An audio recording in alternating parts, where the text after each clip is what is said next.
নমস্কার বন্ধুরা, আজকে স্বপ্নের রান্নাঘর আমি তোমাদের সঙ্গে শেয়ার করব আলু পোস্ত। তো এই যে এইভাবে আলুগুলো আমি ছুলে নিয়েছি আগে থেকে। আলুগুলো আমি কীভাবে কাটবো দেখো। তো যেইভাবে আলুটা কেটে নেবো আমি, একটু মোটা মোটা করে কাটতে হবে, চৌকা চৌকা করে।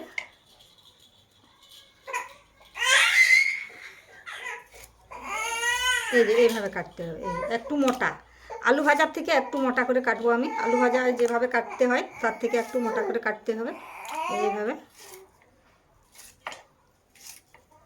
কেটে কেটে আমি একটু জলে দিয়ে দেবো।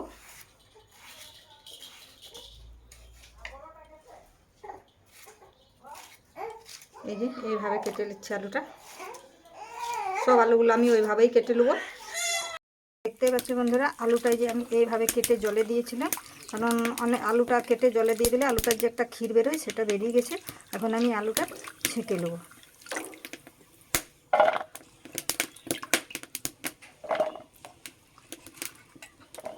বন্ধুরা, উনুনে কড়া বসিয়ে নিয়েছি আর কড়া গরম হয়ে এসছে আমার। আমি এখন এটাতে তেল দিয়ে দেবো। তেল দিয়ে দিয়েছি। কড়াইয়ে তেল গরম হয়ে এসছে। এখন আমি কড়াইয়ে একটু নুন দিয়ে দেবো, আর দিয়ে দেবো দুটো তেজপাতা, দিয়ে দেবো দুটো কাঁচা লঙ্কা, আর দিয়ে দেবো যে কালো জিরা। এটা ভালোভাবে একটু আমি ভেজে নেবো। দিয়ে দেবো যে পেঁয়াজ কুচি, এটাও ভালোভাবে আমি একটু ভেজে নেবো। এই যে দেখতে পাচ্ছি বন্ধুরা, ফোড়নে দেওয়া জিনিসগুলো সব ভালোভাবে আমি ভেজে নিয়েছি, কারণ পেঁয়াজটা আমি খুব বেশি ভাজবো না, কারণ এটা তো আলু পোস্ত, একটু একটু হাফ ভাজা হলেই হবে।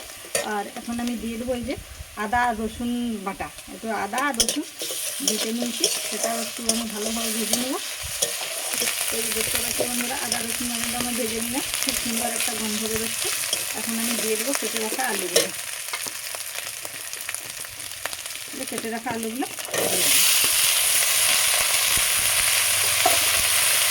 এটাও আমি ভালোভাবে একটু নাড়াচাড়া করে ভেজে নেবো। এটা আমি একটু নাড়াচাড়া করে নিয়েছি। এটা এখন আমি নেবো নুন, স্বাদ মতো নুন দিয়ে দেবো। হালকা একটু হলুদ, খুব বেশি হলুদ দেবো না, একটু কম করে হলুদ দেবো। আর আমি দিয়ে দেবো একটু কালারের জন্য একটু লঙ্কা গুঁড়ো দিয়ে এটাও আমি ভালোভাবে নাড়াচাড়া করে ভেজে নেবো। দেখতে পাচ্ছি বন্ধুরা, আমি একটু নাড়াচাড়া করে নিয়েছি। এটা এখন আমি একটু ঢাকা দেবো, 10 মিনিটের মতো ঢাকা দেবো। বন্ধুরা, খুব সুন্দর আলুটা ভাজা হয়ে এসছে। আর এখন আমি এটাতে দিয়ে দেবো পোস্ত। এবার দেখতেই পাচ্ছি আলুটা সিদ্ধ হয়ে এসেছে। আর এখন আমি দিয়ে দেবো পোস্ত বাটা। এই যে পোস্ত বাটা দিয়ে নিই, দিয়ে বাটি ধোয়ার জলটাও একটু আমি দিয়ে দেবো। দিয়ে এটাও ভালোভাবে একটু নাড়াচাড়া করে নেবো। এটা খুব সহজে একটা রান্না। কেউ যদি বাইরে কোথাও যাওয়ার থাকে, আমি যদি বলি কী হবে এটা আমার রান্না, তাহলে এই দিয়েই একবেলা চালিয়ে নেওয়া যাবে। ঘরে একটু পোস্ত থাকলেই হবে, আলু তো সবার ঘরেই আছে। আর এই দেখে কী সুন্দর হয়েছে, আলুটা মাখা মাখা হয়ে গেছে পোস্তের সঙ্গে। আর একটু বাকি আছে সিদ্ধ হতে, তার জন্য আমি একটু জল দেবো। আমি একটু জল দিয়ে নিয়েছি, আরও একটু জল দেবো। দিয়ে যে বাকি আছে আলুটা সিদ্ধ হতে, সেটা সিদ্ধ হয়ে যাবে। দিয়ে এটাকে এবার আমি আর একটু ঢাকা দেবো, 5 মিনিট মতো ঢাকা দিয়ে দেবো, তাহলে বাকি অংশটা সিদ্ধ হয়ে যাবে। এবার আমি একটু ঢাকা দেবো।